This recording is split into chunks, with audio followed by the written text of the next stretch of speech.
আসসালামু আলাইকুম ওয়া রাহমাতুল্লাহ বারাকাতুহু।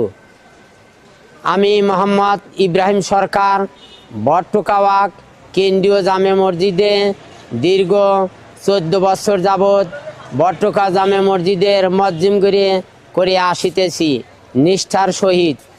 গতকাল 1 ফেব্রুয়ারি 2026 বাদ আসর আমার চাকরি চলিয়া গিয়েছে। সভাপতি আলহাজ মোহাম্মদ ওয়াজেদ আলী মিলিটারি সাহেব রিটায়ার প্রাপ্ত, সেক্রেটারি মোহাম্মদ শরীফুল ইসলাম অরুণ খান সেক্রেটারি। তাদের মাঝখানে আমি জামাত ইসলামী আমার ভোট কালেকশন করার জন্য আমি বিভিন্ন জায়গা ভোটের জন্য গিয়েছিলাম। এই কারণে তারা বলছে যে আমি আর তাহলে আমাদের এই ভোট এখানে জামাত ইসলাম করা যাবে না, আপনি দাঁড়িপাল্লায় ভোট দিবেন, কিন্তু মাইক দিয়ে আপনি এরকম প্রচার প্রচারণা করা আমরা তাহলে বরদাস্ত করব না। তাহলে বললাম যে কেন, আমি জামাত ইসলাম আগের থেকেই করি, এখনও করবো ইনশাআল্লাহ। বললো না, করা যাবে না, তাহলে তো আপনি মার্কেটে আপনি মাইক দিয়ে আপনি প্রচার প্রচারণা করা যাবে না।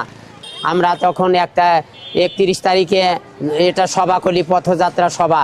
সেই সভার পরে আমাকে 1 তারিখ এসার পর বললো যে তাহলে তুমি চলে যাবে, কিছু টাকা পয়সা পাওয়া যাবে, সে টাকা পয়সা তুমি দিয়ে তাড়াতাড়ি চাবি জমা দিয়ে যাও। আমি তখন বললাম যে তাহলে আমাকে একদিন সময় দেন।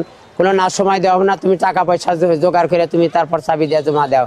তারপর আজকে 2 তারিখ, তারপর 2 তারিখে আমি রাত্রেতে ওই টাকা পয়সা হাওলাত করে আমার কাছে 6000 টাকার মতো টাকা পাইতো, সেই টাকা আমি দিয়ে তারপর চাবি দিয়ে আমাকে বিদায় করে দিছে।